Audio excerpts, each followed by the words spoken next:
answer deputy yeah bossman sorry aba ko bi no omo ye two yes it is so mienu no eka ho but the other four members of the commission, they are not deputies.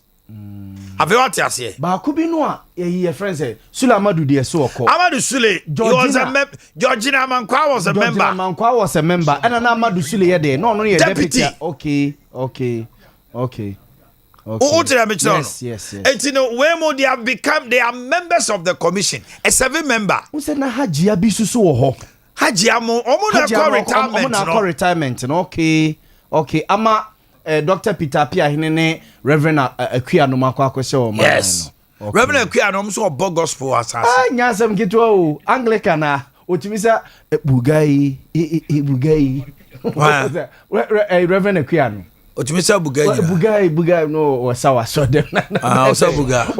Oye. But we interesting nani. Na we na tade e se no kwa ne so se twa ne tiri ho na. Nyasem kitwa. Oye. Hey, for the pictures aba no. Oye interesting. Pictures where pictures there here. Tascon. What say Dr. Apia Hine? Any pope net want to me say on court Tascon program I said that.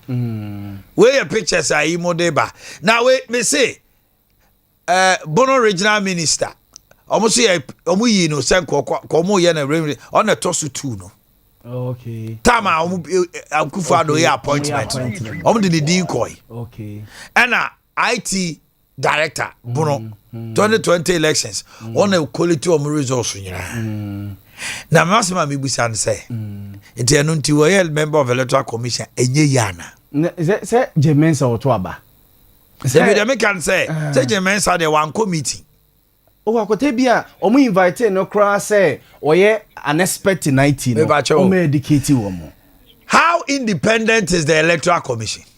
Electoral commission is omo nyina members net wo no me staff no to aba. Because during Amadu Sule time Charlotte say George Namankwa they were tagged as NDC members. Yeah appointed Charlotte say among for kofa flyers near the vie for parliamentary Cape Coast baby. Does that disqualify him? Debbie. Sule Amadu di asem na amanfo. Sule Amadu di on the omusu no oko meeting kra. Yes. Me masem ni. Me say elections are won at the polling station. Yeah. Afarijan simplicity. Usiesie wachi. Yes. Toto niema ye. Ghana for jutum. Now toto niema o polling station ye wiaw. Who collect two results well. Yeah. Who IT ye up to scratch. You will win the elections. Yes. Me see election we on. Yaw. Yeah, cow say oh amamwo no economy ni ade. But I'm telling you, this economy thing. It will not constitute just 20%. Omanhene Yaw da president bi ani ho no ma waba omayi mama ya bona baso da. Me say Yahweh. Yeto aba makufo, yeto abeti akufo wie yansa na. The crucial nature of this year's 2024 cry. Your mama also will baby. Yes. MPP di omuyi nako. Omuyi a first timer. Whether or a vice president, whether or a board chairman, whether or a wire. It's a first timer. Oh yes. And no first timer has won election.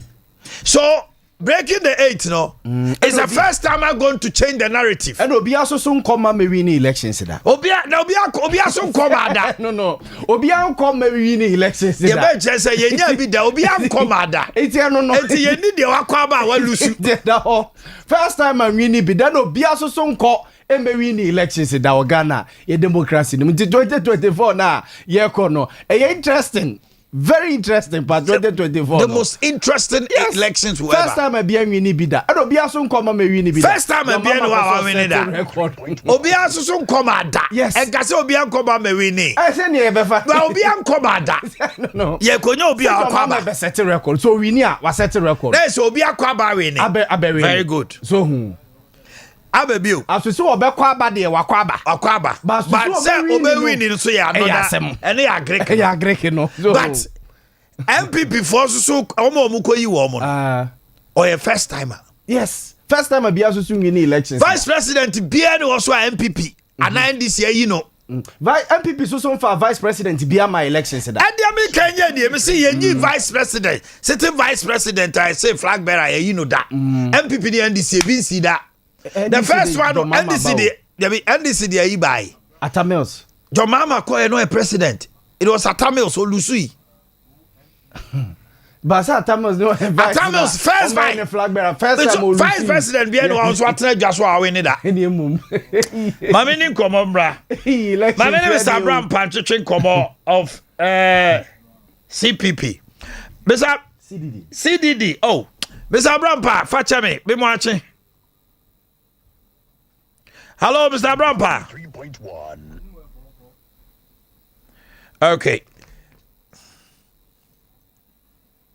Yaw, so you benya Mr. Brampa na ya busa ono so adwene because the debate na shase. Yes. Say ebi mo allege say Nana Danko Kufuado lodi Electoral Commission with MPP faithfuls.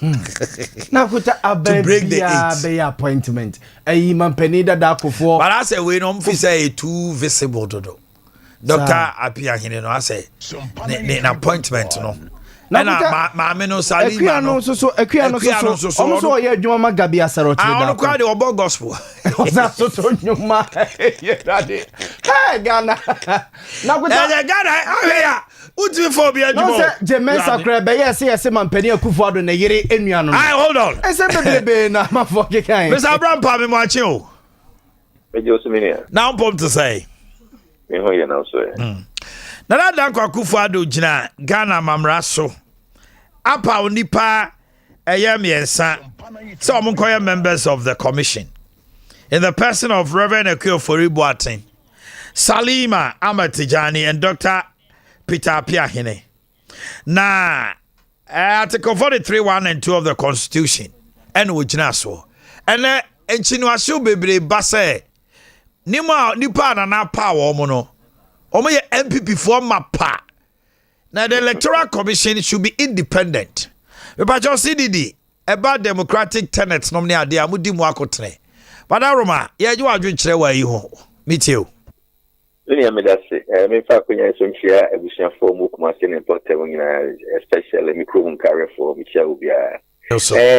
My yen static contest ni two issues and they discuss one legality and one morality. Right. So far, legal a process now. Omanhene from Radia 43(1) and 2 now can no say senior electoral commission. Now 7 commissioners, 3 administrative commissioners, and 4 commission members. 3 no your chairperson will retire 70 years, and your 2 deputies will retire 65 years each. And the other 4 now, we are commission members, by extension, we are board, electoral commission board members, whose duties basically are policy making. We must retire any other civil servant 60 years. In last commission members, we are retirement. In the avenue about Article 71, so Omanhene and a power commission members in consultation with Council of State. In the Udina Samra, so there. Vacancy about in TSA the SCSL. Okay. Man say one so power, so Omanhene power on a Council of State advice. And yet normal ministerial in a power converting or parliamentary many this is the criteria. And it's also the normal criteria and why they qualify nipa and sana a power woman qualify qualification will be a ultimate contest a parliament money it may power no money commission member. Okay. By the extension, we are saying I qualify as a power woman.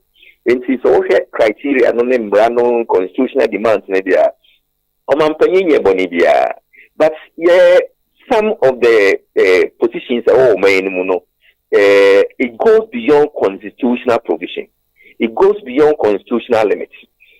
Adia Bakwan, the Diameka say, here or electoral commission, electoral commission, via Uyasibia, Kita authority, you Bako de legal, bako so moral.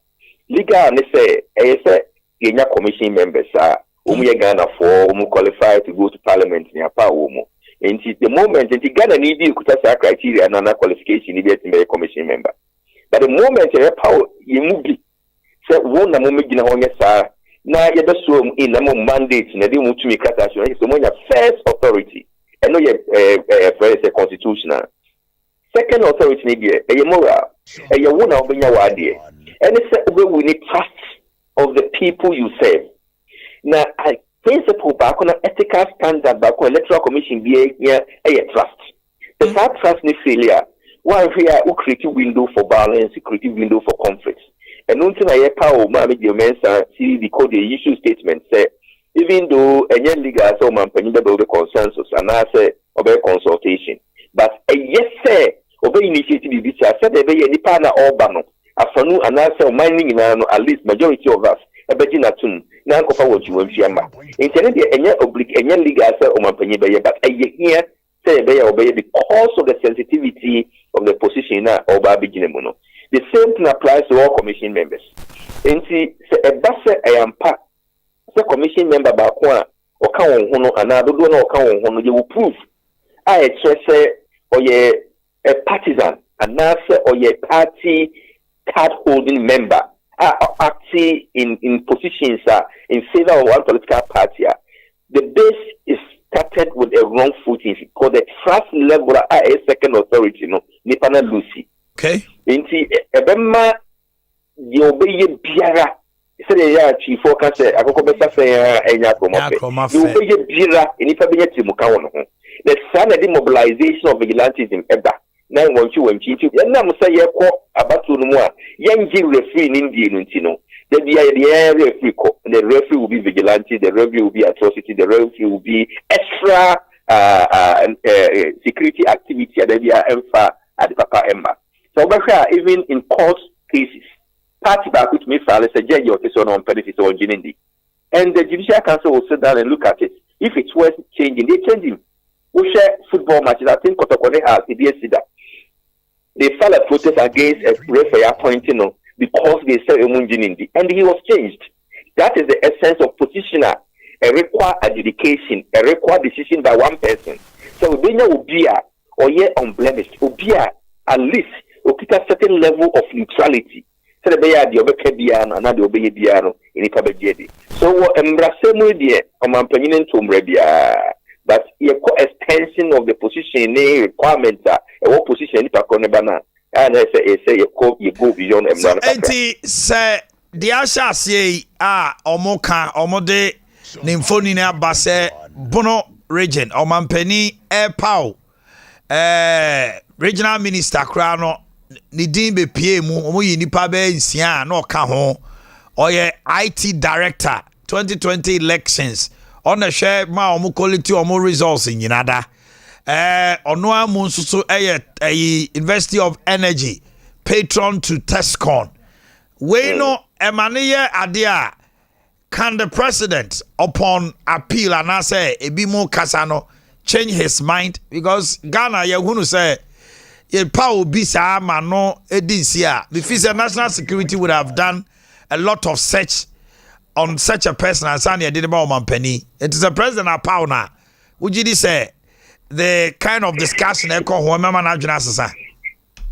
And I said my many TV stations can be besides Council of State enough capacity. Yes, some of these check and sign my advice on Mampeniana. The BIA can say, or chairman Casa and Sana, or Nikasa or chairman Tiga. If you say, or chairman the crack and Semono, said the Baya, even on Henry Casa and Yimpa, or Becan Ye, na Enco portray Bibi Bonnet. Internet Constitution is a set Council of State advice your company. The Council of State is a better advisor. This woman has also capacity to do background research. And NASA, they collaborate with the national security and NASA, national investigative body to help them do that. Did they ever do any of these things? And yes, I almost said, but it does not only blame the appointing authority, you also blame the constitutional structure at the appointment, So the integrity of the Council of State itself becomes questionable.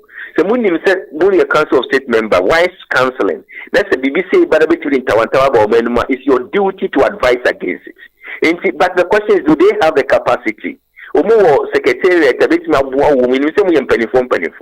they should have the logistics to be able to help them to make some of these advice efficiently, so that enkofa bibi beba omu ankasa so image no be tainted. Enti idea ha drink kakra, but said the other officer say Omanhene betime yin afro no say ya sign legal documents na dia. So when say constitution now refer to no constitution so wo kwan ya fa so eyi omu. Say the say so Omanhene kwaka so wakwase na dia na it doesn't go that straight way. Yes, say ni pano wewu any pana incapacitated what did them be and now what you be or ye juma enyi and now ya impeaching no and now on one kasa and the juma to ho say the akodo ready say menia appear in an kasa the juma to ho and now so be starting impeachment process. All right, so you didn't to me cut that and in some media sana say Mr. Paul Abraham Pameza Medasiano pay. Ocheche yaw anti me two bi a oyede de wo ho foso mu nyaye enti se mampani ye no eyi enra no a o masensan krata o masensan na ade ache na mampani se mampani ni to me the president can never by law ni sa to me ni bio 3 days kura ma ye no 2 hours kura chi go to me fe no jubili say catch cyber me yan kan me say 2 hours echi mampani ti me say every okodu ni hotel and they are Yamama the dying kama be a kama okotrem and no akwam say be alan kusa de masa man must eat it's Dr. Peter Omanhene or a member of the commission by Electoral Commission of Ghana. Yes and on so nyini santu obechepa and you bet me debate 20 years or commission ho obabro kra apia to afi no ko 40 yes so free empathy here na was spending a life nyina osunya e wo bono yes na kosuku a ebibia na ade nso nyina so ne say IT no commission for na on kra menya so mu ni IT ne che oh yes wa ben na eno na opposition no so investigation e say IT ya na ya grofu idibiti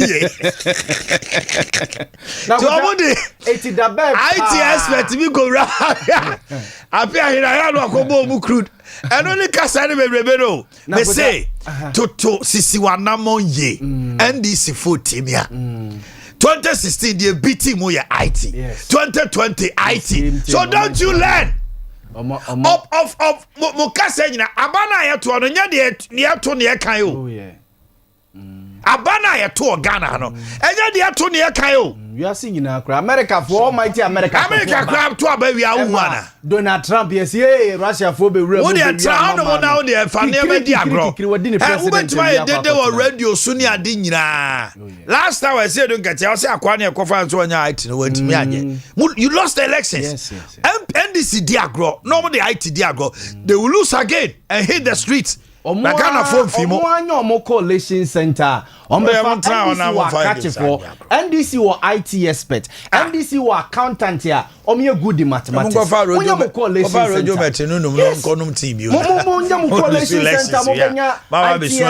Accountant here. This time no Ghanaian will hit the streets to join you to debate. Count your votes at the polling station yes. And collect your results well. If you are winning, no be any say NDC winning. Yes, and try for no kwebe jina mochi. Na we obi no obedro be DJ Bominyum ma wa ba onyum bia. Where tra? Wo DJ Bominyum nyum na mo. Wo sa so da so te wo no mo. E say ye. Prepare well.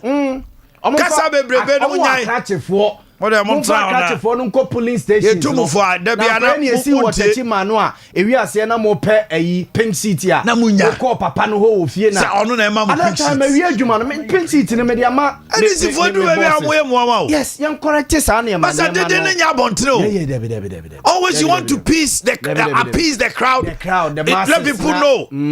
NDC for me brave free kawase am say ade ti say nkofo no mu ni results am ka tell say ya win no. 2024 after 4 years you shouldn't be telling us say you have won election here chitu say NDC you very vigilant and come good majority or parliament. I'm telling you president no manya kaba no mukuta majority parliament. They came to tell us you 141 no mu buana No more. 141 at 137. They sat there. Omani bomb also. Are you papa your friend say? Is it Techiman? That be yeah. Are you Asiamaho? Yeah. The candidate was leading. A guy no refinidin. Former DC now. The candidate was leading. They say I catch up and say issue BS one no munyina yo. But I could at one ponya there. Some people mistake. As I present Asiama. Edding. And I heard no man, your magic send a message so better constituencies no more at one pony on betim no. Almost him say credim a be free monster. Now constituency no but yet is I have for you chrome be chemo. For you chroma. Oh sir. Now with that I did miss a call. Yeah, really? The call. Obecho for you chrome. Obecho for you chrome. On my chance omu chem no mo the seat and Konyana could see in parliament. Oh, 275 no. Owa katua ne ho sika sem kan ye. Omo the 25 kakao. Carpenter for parliament carpenter. Yeah, carpenter for na ko table ni ko yana mo ma ko tra so. Basa Ghana we don't have budget for another 25. Ghana sika no if fidi enye ne. Yaw. Yaw. Yeah, me tete no. It is so. That be 30 the 305. 275 25 na so 300 here. Akuta ye We don't need 300 MPs yaw. Ye na ebe de ne so akọ parliament ni bi. Ya che kwa da so mu sesi a. O ka se yetete wo kwa. I want to say. I do aya. Oni ne ba akosia wa ha. One more than Sompa free power specialist hospital. She said, "Who is you good for Kwadaso in the future?" Oh, Omucho for you, Kroman, interesting power. For you, Krom, Ombeti, I'm gonna get dancing Honomone, but Matisse, so much him too. Omoye ni say, oh, Angoma society head Konya. Yes, a better for you, Chrome East as a West. Na kote mi Chrome Honomono. Ken West was ewo kote into Obewo. Aye, East and now West. And you know, Obenya vote. I mean, what? And once I quad so, one tear see a boy phoning in our common. No for quad so a Greek in the man. I was vote. All right, I go say I'm here on pay for because you do I ask you a power specialist hospital. And I pay there adansi dey be a P. Me be ra ha na Omanhene ni ka kire me say, no pay me number afre me. Na woko techimai. Na danfo bi onimobi a na onya prostate. Na nipa ne kire say otie Sompa pa say Omanhene ni nti. Ti wote say ebedi adanse e fa prostate ho. Say Dr. Kosu adua ya wo ho aduro. Ono ne de ndie ba bi aduru no ne ese ekwa ni CS. Enti wote say kasa wo TV ne so no. Na just say I ne ma me nkonko try ma me enhwese do musi kan de. Oba ya ye ma ne duru no. O se eni bo so me. Eni 1 month ni nyina hwom. Wow. Eti otie ne mo no ho me ne te se do si ka asam ne kra age ne nsam. Wo se he ma me ne wadro papa. Wo se ya ji papa no number no na ye friend no na odi adanse. Eti ama ofofro so friend say one so the same problem ono de waje number de say o de ma no on friend na one so emra. That's right. Eti anopai say wo hwe ye wutie ye. Dr. Kosu adua ya ho adanse de ba hepatitis eba na prostate so ho eba ti be ma wodwo so pi wodwo so dodo anajo ewa bra enye diabetes na ha wo entina ho no mayen kwasho roba entina ho no mayen kase ye kwakoye operation bia wo ba Dr. Kosu adua ya ho a ye do be famfidiem na ya hwese de OPS na prostate na ye say sa ye kasi o say yade aba ho o say roba na de kwasho adekura aba ho ti a eye sa na fe ye frase de wato adroso woni ha woni problem kra da bia me kasa oba power specialist eba hospital o yare do beja maye yo etitem bia Dr. Kosu adua ya ho ya na ajani tipaye o so fa yare ne bra no nwene ho ma na ko free because omo aduanom ama ho ato. That's right. Etime so me nuanom mema no prostate de be me bia wo bi nkasa mimi ni bi be me bia wo nyina na ye kese but aye kese bro so a ye say aye enlarged. And na ebi so ameka say be ma wakoti infection bi pen onu oba bi kokohiem enu echi wo hu say oba mamu akeka oba mamu ya oya ojo so na enso fita bi epie efra no aba wonya nsancheni bebre wo oba ma ho a ojo so kra na wo fe wo sen Ebia wuti adro bi nka na akoto ba ku mienu bi no yes na infections ati o. Obonsa wonu ma na abra na se. Na abra na sinti ya wo se ekọ.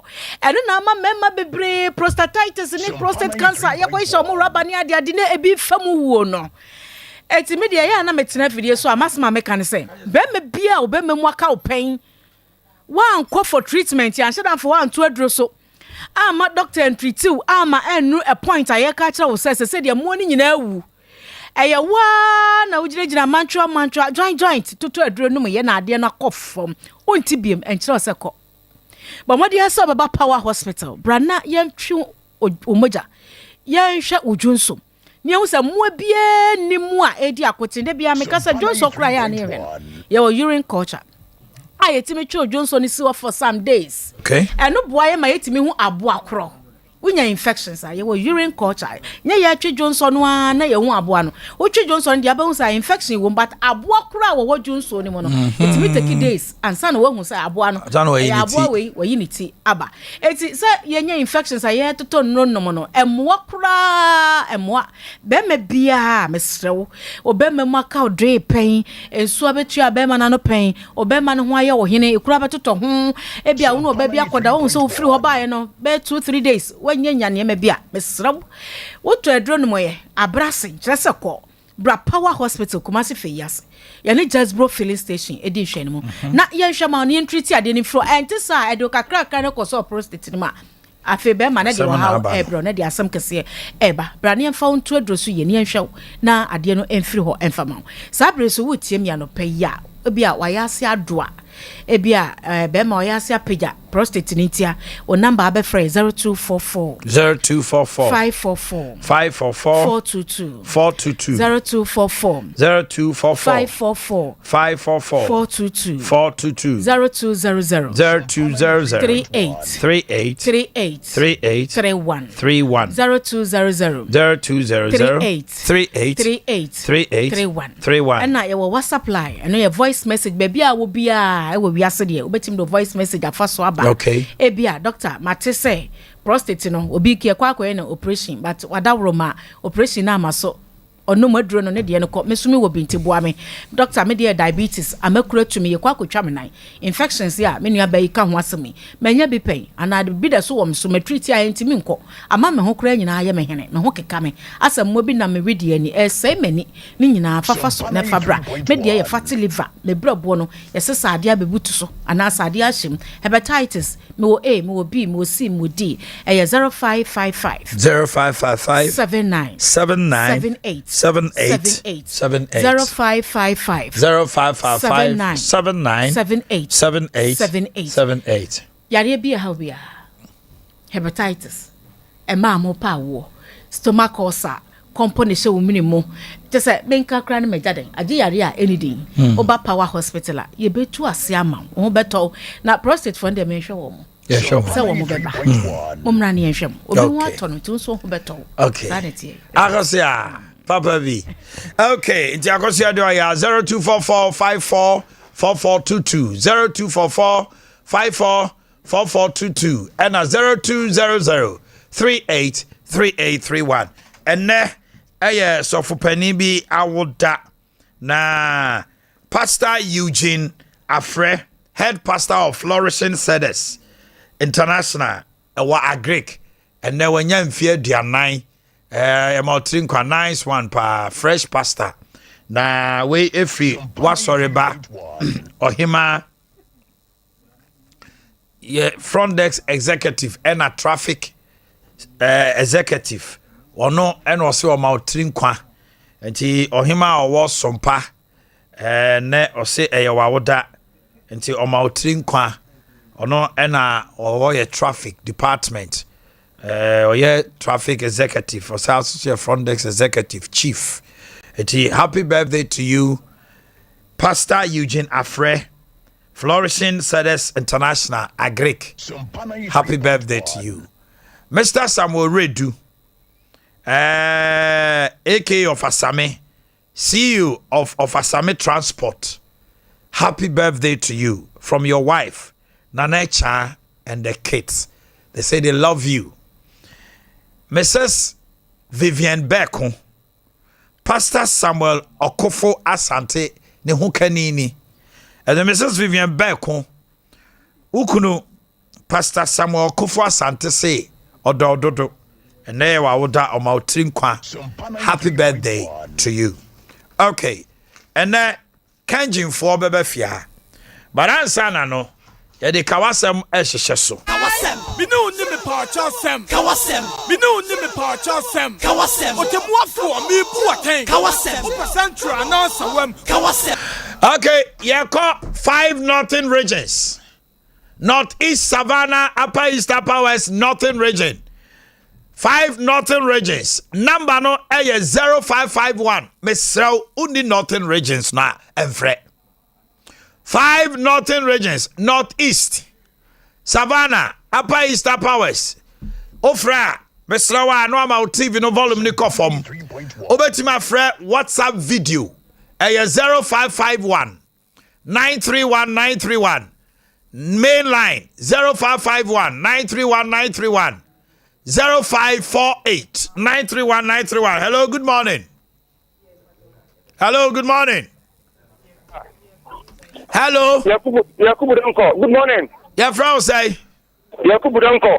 Yakubu free. Namango. Mami ti ano pe kawasem. And then make an say. Come na.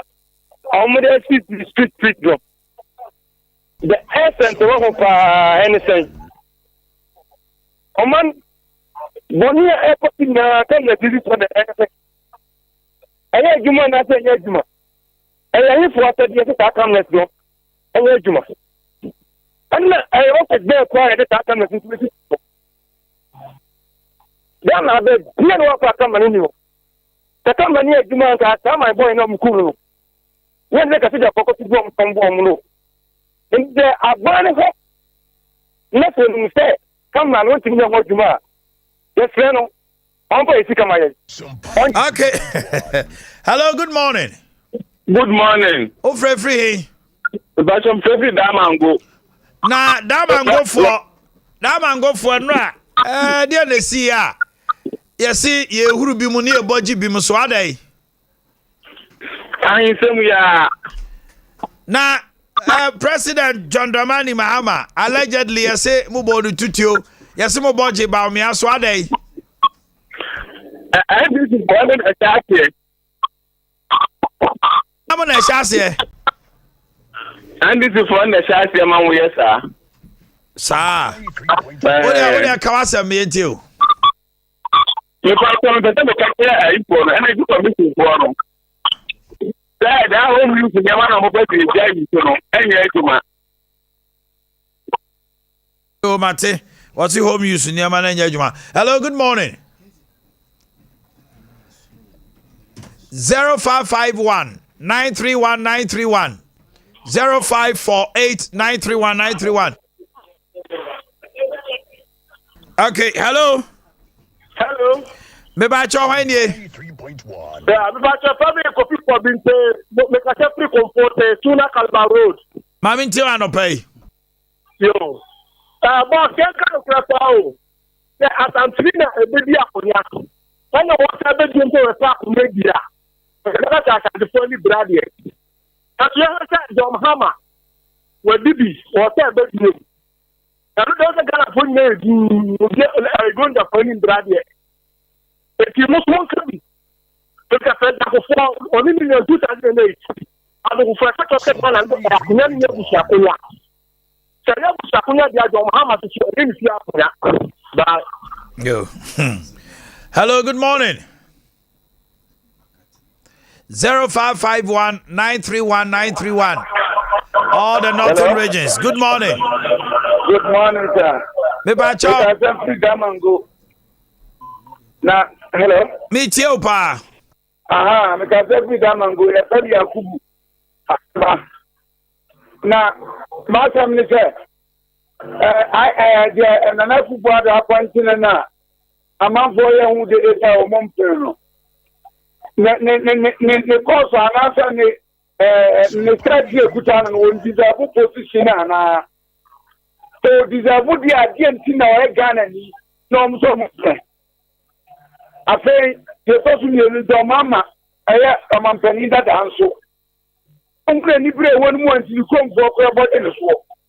At day, who did you amend, your mama, who did you amend? All the 5 northern regions, join us on the line. Hello, good morning. Hello, good morning. Pacha Omanhene. Actually, come up, I'm not a copy of northern region. The most mentioned and talking about. The Papa and some of And now copy northern region, Infa. Someone want to see what is that? That's a many abro. Unu honuma, yebeba ho. And go copy ho, copy na mi free hana makupiano. Hello, good morning. Hello, good morning. Me Pacha Omanhene. Yakub ni mi kasa fu na lergo. Na lergo Yakub kasa. Ye pese kan se. NPP ni se party no. Party via. O mateni di F4 to aso. Obi a ni se adu ye papa alam so. But ye pese dan no. E di maba omi ya. Yesu no tere di fo ba omi ya de. Eni aja ye pem ye ka kire mo plane pe eni plane fa. No tere di fa ba omi ya. Ala na pese ye ba tere di fo ye pen sisie. Enti obi a ni se pen di pen sisie. Obi a ni se aja ala ndi aduru so. Mo fa na de ma no. E tere mo sisi ala na ye no tere di fo ye nta mo chi. Okay. Hello, good morning. Good morning, morning. Pacha Omanhene. Nti wa no pay. Omanhene carry mo aba. Ay ade mo ko pa. Obo de boa kan. Pass. Ya yo video ko. Omanhene de mo pati NDC for.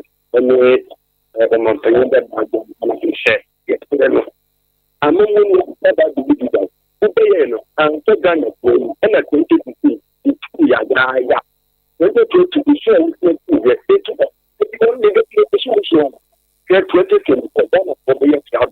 They are almost like that. They are planning to be almost on the election for you to go. They will be for the and your party. That's what they is going to be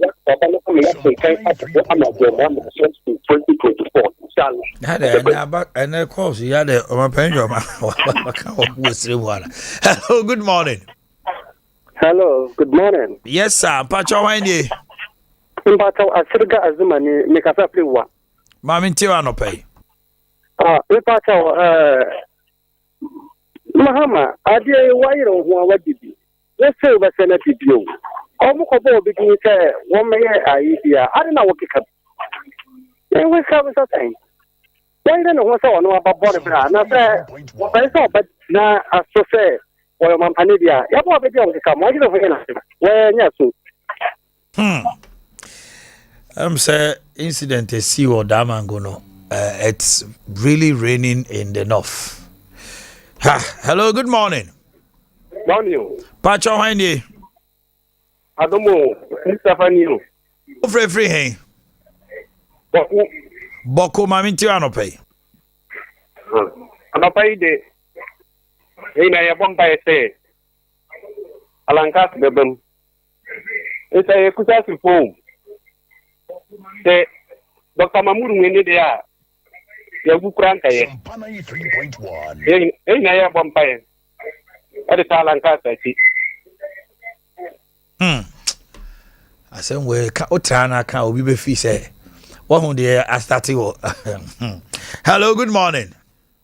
Good morning. Yes, sir. To say, Ache Frau say. Pacha from Ibrahim, because it's free wale. Pacha mami ntiwa no pay. So, the Pacha,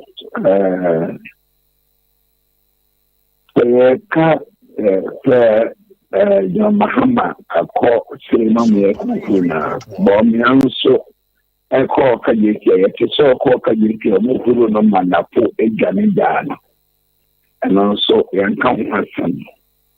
Yet also me, I mean like Mahamaphobia, Ghana Forta. Mamaphobia, ha entity for Mamaphobia, ha Ghana for the day and this year. Mamaphobia, Mamaphobia, how it is so simple. Ghana Mra, ɛnsi ne kwan sɛ ma ne mmɛsan bɛyɛ ɔmanpanyin pie atoma timpo ayɛ ɔmanpanyin two times ehu deɛ ɛkɔ ebi sɛ ɔbaa yɛhu deɛ ɔbɛyɛ ka yɛhu wɔ hɔ ɔbɛyɛ fam na yɛhu wɔ hɔ ɔbɛyɛ kumawu bakwai water project kumawu government hospital ɔbɛyɛ kumasi Dubai egusi yɛ second phase ɛyɛ market a egusi ayɛ wɔtwi egu sika waba bɛyɛ circle Dubai yantumi yɛnka no John Mahama Dubai but kufuɔ interchange wɔ kufuɔ bus wɔ hɔ waba bɛyɛ Kasua market Kasua interchange wayɛ Safo market okay my brother wayɛ bebree ɛno nti no me fi sɛ the communication aspect of NDC so amoa because kufuɔ yɛ ne deɛ kɔ yɛse kufuɔ yɛse wei na wɔ sɛ ɔmotumi nso so yɛ ne yɛde to Mahama so na kyɛ sɛ wɔmo na anyere ɔmo ho meda ase Mami fa de twa to na me ne Kangen for o matena se super na ton ho super. Hello, good morning. Good morning. Pacho hwan die? Pacho Razak ne because free tamale la mashago. Razak mami ti ano pay. Ohene Omanhene. Ta. Ne se chuka ye nyina concerning about nanado ayi nipa mi ata to monko is office. Ye kwa na enkoti aga. Twa na wache yenyanum NDC for omutwaso na oman kwafone den pay omajuma because sene TDD mine kan no ma penyi estine e ma musu e na no for the next 2-3 minutes no want to for mo makaka se mumba the community mo contract and the NDC for unite. Okay, mesa ba mo bio yene esrem e mantama wie ma me ma Kangen for achimo makwaba me mo achimo makwaba awura nom ne awura ba mo ho te sai nyamiadom bibia boko okay ewu nsuo ye si ho ya Kangen water every say mo ba ha na wotwe no nkomo no te sai Seven. Oh nyamiadom the response has been great as usual. I think you started from last year. A few chairman and I think the response hasn't changed.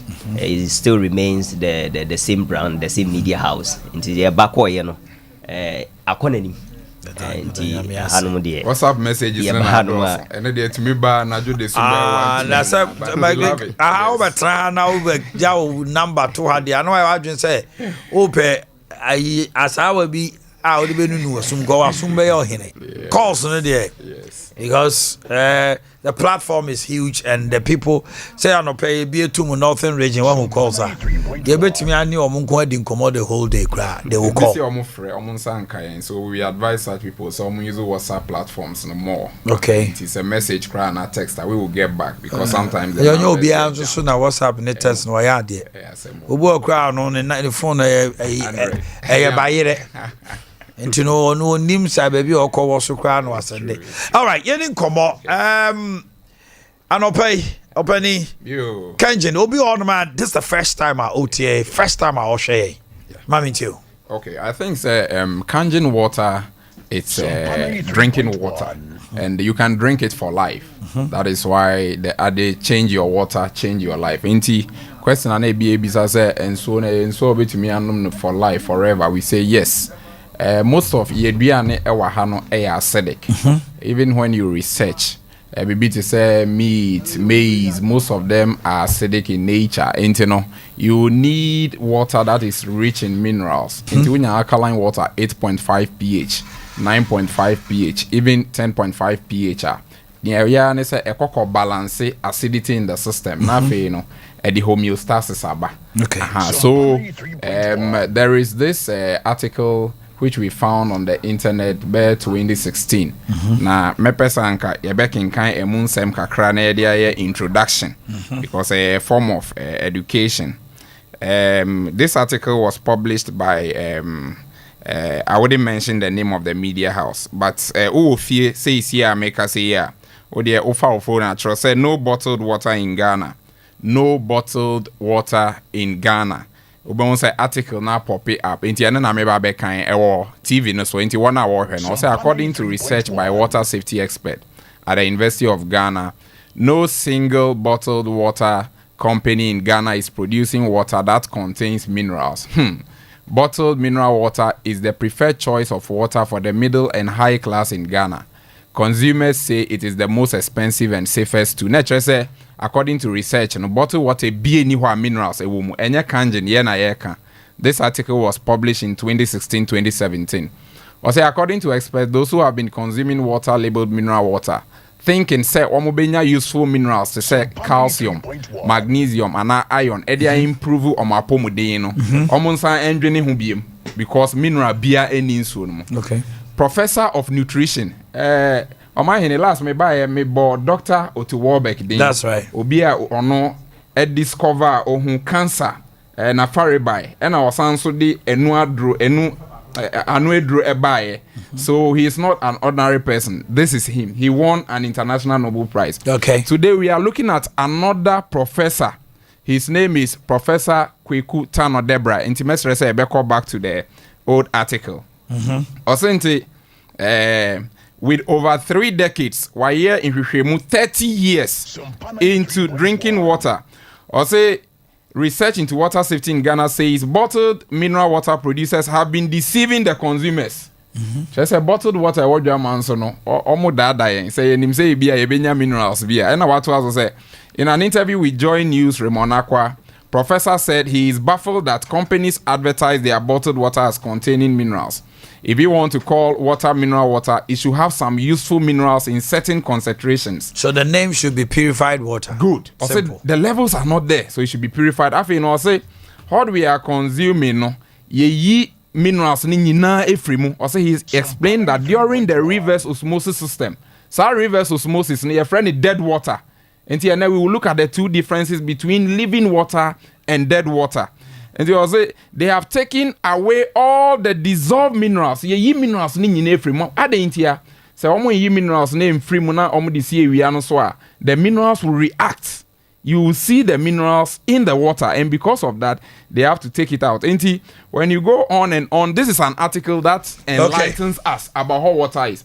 So we want to show, say, in fact, this Kangen water machine is here in way a K8 machine. The last me buy a be fresh Omanhene Yaw. $7,000. Who says I will come and install it at home for you. And the pH tester no, and then a can't no create to set traffic light whether your water is alkaline, is acidic or neutral. So we are going to test 2 waters today and find out whether truly the water on the market has minerals in them. This is one of the ordinary waters. We are not going to mention name. We've emptied it into a bottle here, so just a little of it. Then here. Then also, we are going to pour. So you can continue talking. Okay. Nti you better stay in you no na ahwe say ampa say Kangen water no minerals na ye kan minerals enim. Kangen water nsuo are full of antioxidants. Essentially are full of electrons. Nti onoma e charge uni pedua no sene etie na minerals na ewo mu no nti e be demonstrate sene etie. Since you know a containing minerals are highly concentrated, you be when say all the test electrical bulb, I was saying to me so light, and I say to me so bulb. No, that is a demonstration. Since you know minerals, light bulb demonstration. But light bulb demonstration. Yeah, no TV no so do. Very simple. Etimonyi bronini dia ni free so na mfa we ni mra ha. Ain't no. Etuwe ni dia hen dia kuta we. Ordinary water pH light bulb. Dia kuta we no mienu ne de. Because we no electrons and I mean so my are connected to the light bulb. Okay. The bulb should carry a charge. Okay. This is also carrying a charge. Okay. Good. So this is positive, this is negative. Okay. Good. So when you do ordinary water no? Ordinary water in the market. So you realize that bulb and soil, there are no minerals in it. Reverse. There's a minerals in it. There are no minerals in it. And sure no Now look at what Kangen water does. Hey. Yes, and then I'll say, "Enti me from Obonze." Sa for some you. Ya unsure na so kanea. So the minerals are rich in it. It's not magic. Ifrim fashion. Fashion mama here. Until that is there. So it's on. Ya on sa so. Yes. You free mama. Never share ordinary water. Here there is no energy. There are no minerals here. Yeah. Now when you add the Kangen water to the ordinary water, the light will begin to bright. This is the ordinary water no. Yes, na intimi nso no. Afi ye be hwie Kangen water ne kakra egum. Mo de Kangen water ne kakra egum. Eno na ye hwie egum no. Kangen water highest pH. Na afi emfanhye you see say the light afi aso. Etimi amansuo no. The minerals na wo mu, the calcium, the magnesium, the iron, the minerals. Jawajo. Yes. Enti ebetimi ahwe broni ni de no just to have. Okay. Yes. Mama video no why na ye fan rap here broni ni so de no. Hey.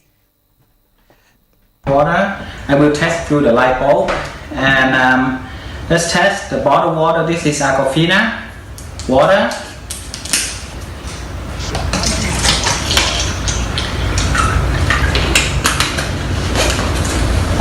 And this is Kangen water. It's fresh. Just get it out from the SC501 machine.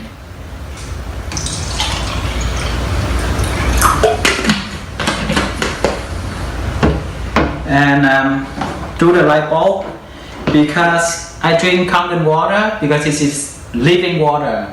And bottled water like Alkaline, Dasani, most of the water bottle brand is dead water, and this is how I test it. Dead water, Kangen water is living water. Dead water, living water. Acidic water. Alkaline, ionized, reduced water. Alkaline water.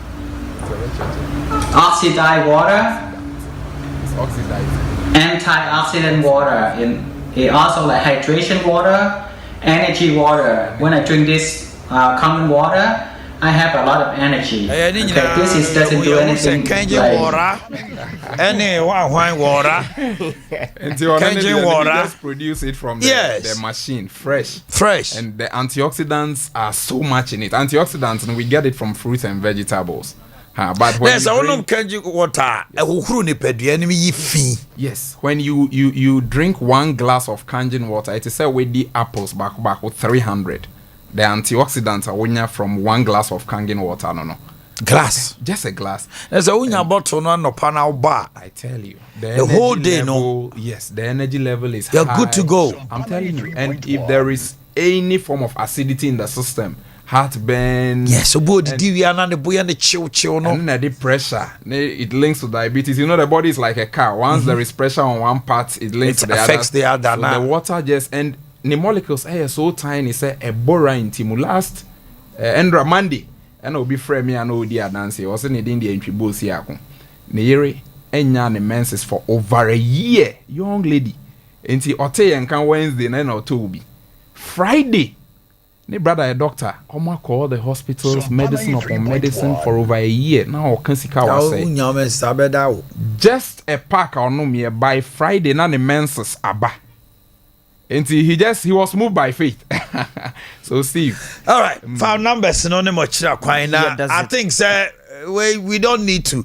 Also boy I can't watch them. But wait there it's proof and so proven say omo aye test na mo bia hunu anano so omo the color no be chere mu anhu send pH they see breaking particles udidia and oil and it's how you say no ya say no we na oil no crass ada for numbers to you. Oh my number na yeti ya wo Kumasi Brema UGC ho na obinya ye number na 0241 44 91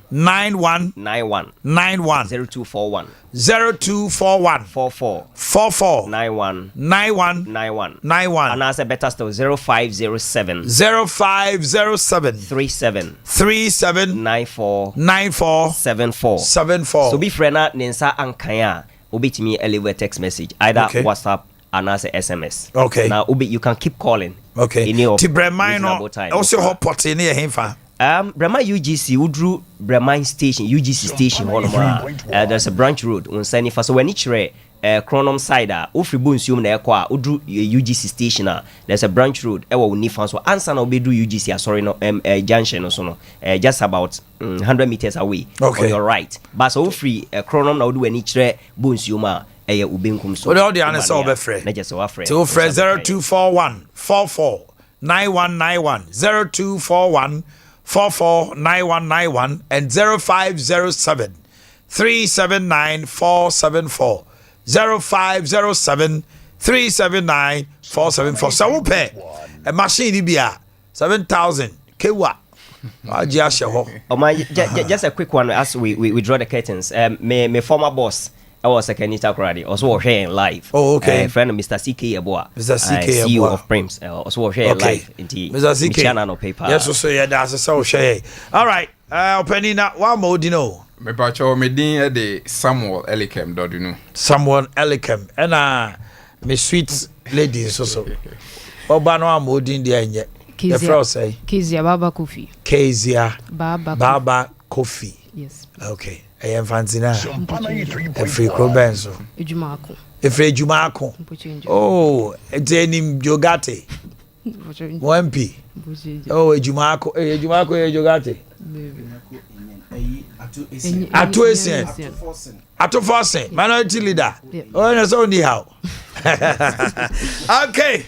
I was here for Yedimusiha. Na Kobomoden de Kangen. And no, I have a biba. Ose Omanhene nsuo ni nie na mseane ose ne mi di bibe ko na msesane de ko tode. Okay, so please join us. You call Central Western North. Central region, Western North.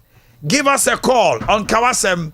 WhatsApp video no ebiba e be foul 0551 931 Ufre WhatsApp video.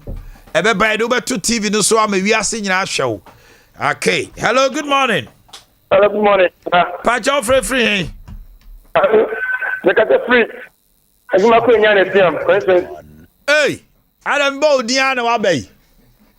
Ara no ni no ana. Yes, you pa. Ah, me so me pa mo asem ma binti wa no pay. Thank you. Oman Kenya say Ghana obie ntanado. Ansa na busa for na mfo na abubu omani. Intensity for ma enye obia mama. Because papa no wayama wanda ho pray was setting the project institutions na NTS obia ka continue. Na future ma he demand this for no. Omo yetem che ni awoso. No, Abano Yoko boot for boot. Hey, and yeah, Samaba. Hello, good morning. Hello, good morning. Maybe I chow Wendy. Yes, I'm Collins. Collins free, hey. Okay. Good morning. Collins, men TV no I kasa mete on kawai. Yes, I'm Collins. Okay. Now, Omanhene medase so menya konya monodi nkomo. Collins men TV no kasa why? Omanhene na kufo ya adwuma over 1 year ni. Ya chema se mun kabi maye ya kache ni nyina aka. Omanhene na kufo ya bre. From Takrade Napkufo ba me aso ye mun hwe na mun solve o mu bibia na bibia ko. Hello, good morning. Pacho, good morning, Omanhene. Pacho free hey. Pacho Francis, free market. I tell no pay Francis. The Pacho Omanhene, I think the last time I said I have programs on some family TV banker you enjoy program but as I say now. So far I'm say na minim my and Saturday morning program no so my me boy. Na news also my. Na news no ye di nkomo be ba why. Pacho me personal number pacho me na me staff. Me personal number yo. Wo dey tie kira ho ma che me dey betu dwa no. Hello, good morning. Hello, good morning. Pacho hwande. Pacho say me kwanya sante. It's just don't try. Kwame me etie o. Omanhene Pacho, they have the cooking the powerful. Now, like that, you put Yali Pinham. It's a visit of a lot of better for the better. It's all I want to ask you, no boy, they how I like this, so what is it? Like that, the better honey. It's all I want to ask you. Okay. Almost on my light base of Sondodo. Hello, good morning. Hello. Me back your Omanhene. That's your family said to the Pacific Western of the Hour District. I'm in Tiano, Pavinia. Omanhene now, so many Korea, no the Pacific. Now, the Hour is the first bit of the Hour is new crew. Now, Omanhene is the police station, it's ready to have that. Tell the commander, yes, you come on the question in the telephone. Man, to not this is no media man. A man building. Mate. Hello, good morning. Good morning, Omanhene. Yes, sir. The Catholic Drama. My Intiano pay. Mr. Mahamat, we're going to do our one Canada of your family, only the few crew up in Sabbath. That's a bit crazy. Hey. Hello, good morning. Hello. Good morning. Morning. Good morning. What you want to say? Hey, bravo. Ghana for on my mistake. Me and two about my John Mama. Your mistake, yet to advance my John Mama on your wound part, Jamie. Make touch law, Mama. It been all about Mother. Obi no cause is yin da yin owu ahwenda wallahi se to aba ma joma me o ha asa e ma samaka da are ba sa only le go school crack ka be ka se we e we to ola yin asabe crazy. Hello, good morning. Good morning, sir. Me pa cho hwan nie Kwani abaji mi ko tapu takwa ami mi enti wa no pay. Omanhene na me say papa ami say takwa bi e say no kan ya no obi ye papa to say this the contract to me busia omo ye kwan na e say no bi ni pa kan na do bi omo ye no bi aka na no 3.1 omo ye papa yankan omo ye bonisia yankan ya da was Omanhene what one papa. That's it. Hello, good morning. Hello, good morning. Me pa cho hwan nie I'm Pacho Flavia. asin for su mami ti ominia. Okay, Pacho, I'm the same. Oma obi na ka do asin yantrano. Ni ya say, because me ko say, that me ko yo mu so e no yo. When you good, I did in the final band. And you ain't you know, assistant and police for the At your district assembly, Hawaii. I district assembly. No. Hello, good morning. Hello, good morning. Yes, my dear. Why dear? Me pacha ya friend nana me ka se free chufu pacho. Okay, nana we pe bono ahafo bono east for monyimra na yentie mo so. Nana kasa. Me pacha Omanhene. Me problem kakra me work concerning legacy fund management. Me dimisika for so hono. Time omo financial changes no. Ye domo lances the amount. Until every year bia omo show take ho an amount. It's last year Omanhene abebo maye jiamaye. You can't come professor. Who from ma? Omo dey answer machine esi office one ma. Who from omo fakra no ma ka send bi kran po dey akero. So who come say year friend is saying woman na yes what this can do tune one far and two into omo hu nti yes na na do yes friend na so dey. Omo lances are more ma. Okay, yenche WhatsApp call is so WhatsApp video call. Hello, good morning. Hello, good morning. Yes, my dear. Why nie? Uncle Mampacha me de na ku me kasa fra fidase. Yo nana kasa. Me pacha fidase. Every DC yi ni fie na nim e be pema fidase station e kwa ne nye kla. Enti asa monka bi maye ne enye maye. Ah, DC pa fie animu. Ana kwa nye. Martina Nekia from Fijasi. All right, Bono Ahafo, Bono East. Yeah, go. Hello, good morning. Hello. Good morning. Pacho Haini. I'm Pacho Simufoku. Oboku free. Abasi. Fa. Abasi. Honorable TV Jalul and Pesiasu. Oh, Mami Tiano pay. Me Pacho. Waya be me bona baso. Ayi ko bu kama mpacha rumbo kwan waye. Me bona baso pa me manimo. Yo. Na mu track and tampo me say na wo to na mti o na wo nu ni say kwan no. Ma hu fa na deda ho. Nti wo mu anda no so. Yo. MP Jalula say utie ma no pay a. Ye bo abaso ye si akaba ko kentampo ho. Hello, good morning. Good morning. Me Pacho Haini. Me Pacho friend asen so me fetu kwapon. My Intiano pay. Masem ye, Kakrebi. Yi, Union man, a copper be anti technical. Or more year demonstration a true school. It been more form 3. I'd be Jens and Frey woman. Then message there in Sakan here for more for any Frey woman. TSS and Becker be nothing. Regional Minister and more Prem Cray now, but not be a Kabu Hona, so much Puna. Na yamomo echi ase de be yankran so betimi ayomo exam. Okay. The regional minister, I'm told the committee has presented to you the report. Please act on it as much as you can now. Ye into ye. Hello, I'm picking WhatsApp call back.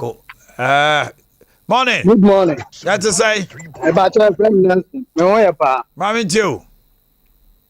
I'm bacho me kasa free na masem ne say. Me pese mbusa MPP for say omo pese youth no ye ho toy na say omo pese ye ho kire because ye we training colleges to fear the lances ye tran be say some years ni ye hu ne ekọ ye nim tama ye de twere ye nim hyehyɛ omo de gu akwam o che wa say time say na mo kɔ twere say o kɔ first ka wan say o kɔ na ndie pese obusa omo say youth no omo pese ye nkɔ so amra na say ye ho ntoy ba jo ma se man pese mbusa no pa cho makase o ye WhatsApp video na turn phone say ninche musa wo ye de say ya oba na otemfia ba wo chia de say ya obo say oba ye kakaka o TV no so mesema yenko line. Hello, good morning. Hello, good morning, Omanhene. Yes, sir, I'm in you. Why ni? Me pacho, your friend my father because every time correct. Yo, father kasa. Me pacho, Omanhene, a free jaboso. Eko dadie so no sa kwan no. Mesre nana atodan to kuado say. Kwan na ye di nkan ye bi no ye papa na ewu mu no. Contractor na tutu. Wo tutu de ye go le dada. Na emu isi amoya eko dadie so na no de hotel bi ani so no. Wo twa so na onye ne hwe. Ena de dada na ye go esi dwabo so e ba amoya no. Eno no mututu ma se ni na ba esa ba be dey. Papa be yen futu bi. Ade na be bia wo ye no. Wongu woni wi ansa na wa ba be tutu because se no no mo say ye highway. First na if the rules they say highway. The highway dia kakra na ye no. Wo say tutu ni na ma kwani na say. Wo ko ho PCCS ni. Ena dadie so agenda 111 no. Na adodan ko kufa de die nya bi. Nenso Omanhene ukodu a are ho keke. Are ho. So ye adwuma bi enu a ekọ so. Nti yesra aban. Owu ye mobo no hwe. Yo. Aban. Hello, good morning. Good morning. Why ni? If I jam ka se fi afore ni sister do run about no so ha. Obadora mi ti o. Yo. Anopedia ona bu Kennedy Japan so antiam. Ana afufo se Ningwanto wasumu pe kache yewa do mama say yetre no. Yewa kupo be bi adia okọ ye no. Wa ha NDC to. Wa tena ti ko ya ka ji tire bi ani okọ no. Na say yewa do mama de odi no home na adodo. ye tu ade wo po twa wo na no ku kwa no ni ma papa wo ye ada na wo ya ta ye ra do mama ya traw so udi ya ka kana ye ra te ni de tianga kama ada na wo se wo man ni kwa wo se wo man wo de ka ta ni atem bi ni de enye azuba ni you know ye nya pa so bi aba ko ti na ko Yeah. Sister Host. Hello, good morning. Good morning, Omanhene. Pacho Omanhene. Pacho, family bright. Right, ma, on eso kakra ma me why. Pacho, me can free. Eto kundro. Ma me ntio. Omanhene, we dey have to travel to na this person. Obo the about Me Pacho, ma on eso na ye nti ukasa o. Me Pacho, me feeling. Omo have omo pun. Yes, Jessica. Omo ji. Heba for no ji musika. Ma Omanhene ye. Ye phone ya pana ye copy na de. Ye yare no so ji am ni. Okay. Say about for no anum omanum ye boy ya. Hello, good morning. Video call. Hello. Hello, video call. Hello. Masa Shahawati, that's what's happening actually. Your friend say. Sompa 93.1. Your friend say. Your friend with Gideon. All right, Gideon, who can say free him ain't you? Hey, Gideon, what's through? Hey, Gideon, we did that.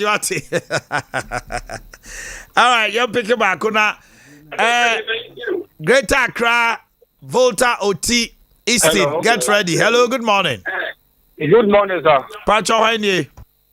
Nyame do Pacho Ibrahim ni mekasa free Omanhene kuro. Ibrahim Kasa on chat to Greater Accra, Easton, Volta OT. Get ready. Ibrahim Kasa. Yo, we there Omanhene da ma say ene djuma pa mudi. Na pese mi bisa say ya program ya mu ye mpanyefo mutie mu de. Papa. So mutie mu pa de a yesere omumma NPP fo mu say o ti atika for come de ye. Omu post ye 1 year ni akatwa nya maaye. Ya tena mo abrenti yesere omu ni so mu Remember the EGS director, the education minister, and so God just said come there. All right, let's go to the TV for a video call. Hello. Hello, good morning, Uncle Omani. Yes, dear. Oh, what to say? Me vacho ya from me Boakye. Okay. Me vacho Nyankopon adom. Okay, Boakye, mami ntiwa no pay. Me vacho no pay double call. Me say just so na say ufri kom edwenwumre na wo ba from Bwedi Junction. Baby, traffic lights na wono. Ede be ne edwenwuma street lights ni nyina anya ejuma. Eba from Sompa odiomunye ejuma. Highways car de kwamo highways car de no so nya ejuma car. It's yes stress and buying shena the parkour you responsible for it mo nhwe no mo nya mai. Madase. Oh yeah, dear. Greater Accra Volta OT Easton. Hello, good morning. Hello. Hello. Good morning, man. Why nie? About your friend agbe me ka se free anguna insese anguna oponkuru ma reji. Mami ntio. About me person o man di tu ni mo se anguna insese kwan no. Oponkuru ma ni ona boasa mo mo yenye na. Esa se kwan no se kwan ni kuku na mo so. So omo pa ye abusi omo sabe bo so mo di ye bridge. O ma sabe se sakwo ni so mo di si hospital. O ma ye me tiake. Okay, I'm gonna cry. Constituency. Hello, good morning. Hello. Yes, sir. I'm Pony. I'm Pony. Greater Accra, it's you. I'm the Dazi. Young Israel, you my power. Yaminka, one with my power, my way. The American say.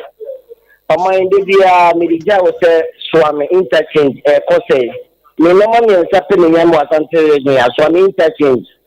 Any airport. Any what call Accra Road now. Maybe I'm will be you know. Sound of money and son America. Or mine at the Tosubium, did you almost say Asante for the Chabaman MPP, Asante for the Chabaman, because Casana Raho. Asante Memo and Yas on the 400 individual the Kahona Chef and Memo in a year said that Padiama Santa Maya. But you're to a bar, MPP, the young for 4 the 12 a young and a Mediasa. The man of Persia to about you would Mediasa. You did them say a swab by a swab by me, gas and the water. As yes, and the phone for the Chabaman MPP. If you have the Riabas and Memo, who say individual 7 lawyer also.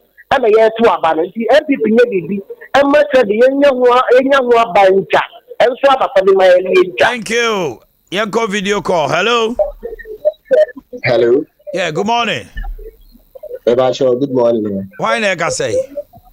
Ebacho me din de Safo Kwaku because I feel Awoshi. All right. Awoshi. Safo mami ti anope.